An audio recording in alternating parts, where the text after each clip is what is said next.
Jadi kalau udah kenal gitu, boleh, jangan ya. Jadi perkenalkan nama kami sudah dibaca, kami berasal dari Universitas Medan, jurusan biologi, program studi pendidikan biologi. Jadi misalkan di sini akan membawakan orasi tentang bully. Siapa di sini yang pernah bully?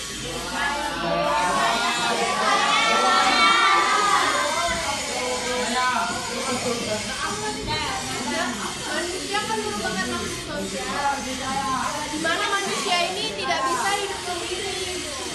Jadi manusia ini membutuhkan orang lain untuk hidup atau berinteraksi dengan orang lain. Nah, belakangan ini sering terjadi kekerasan di sekolah, di rumah atau di mana. Nah, kekerasan ini bukan hanya dari orang tua maupun guru, tetapi bisa dari teman-teman kita dan teman-teman kita sendiri lah. Dalam bahasa Indonesia secara harfiah, kata bully ini berarti penyerang atau orang yang menyerang orang yang lebih lemah gitu. Nah, sebagian masyarakat ini beranggapan bahwa bully ini hal yang wajar gitu, hal yang biasa. Tetapi pada intinya kita katakan bully itu nggak wajar sih. Nah, bully ini bisa berdampak buruk kepada korban.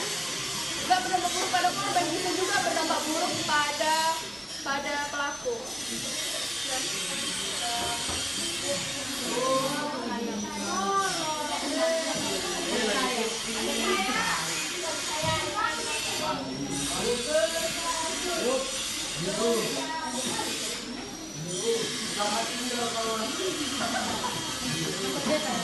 Kenapa? Nah, kata bully ini berasal dari kata bahasa Inggris yaitu bull, yang berarti banteng yang duduk sana kemari.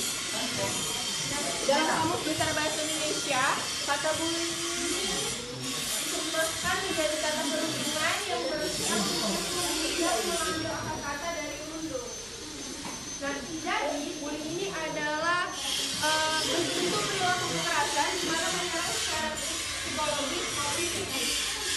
Nah, jadi contoh-contoh bully yang tahu?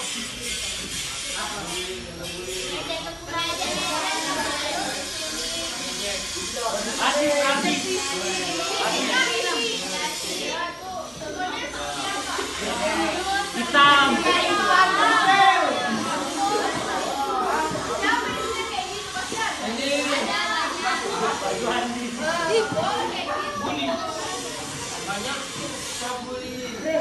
Jadi bully ini ada 3 jenis.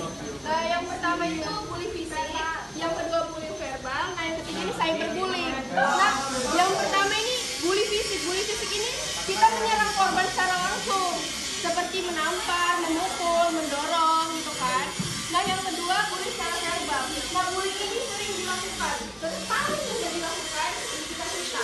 Contohnya seperti ledek, menghina. Yang ketiga cyberbullying.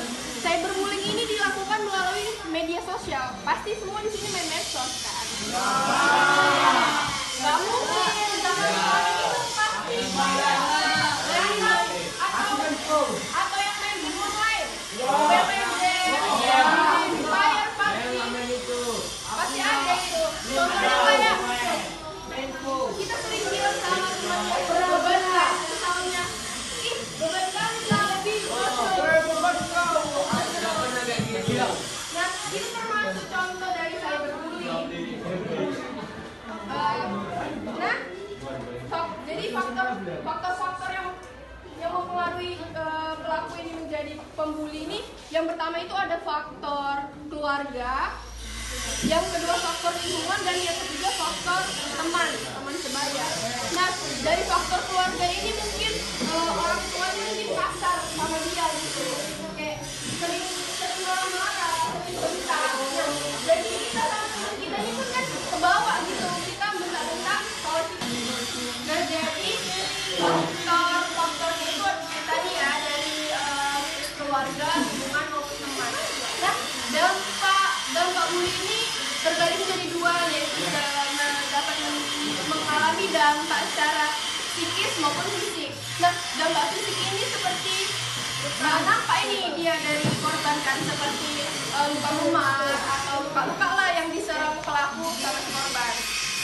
Nah, yang kedua dampak psikis. Dampak psikis ini juga nampak dia kayak mengalami jadi dampaknya ini berbahaya ya dari bullying ini. Jadi kita nggak boleh ya menggurui teman kita. Jangan dia aja. Dan ini jadi untuk mengatasi ini ya seperti kakak itu mau edukasi atau memberikan kalian materi. Jadi kalian paham gitu gimana dampaknya, kayak mana gitu. Nanti kalau begini kayak gini nanti nggak boleh ya. Nah, jadi sekian lokasi dari kakak. Ada yang mau bertanya? Jadi jika tidak ada, kakak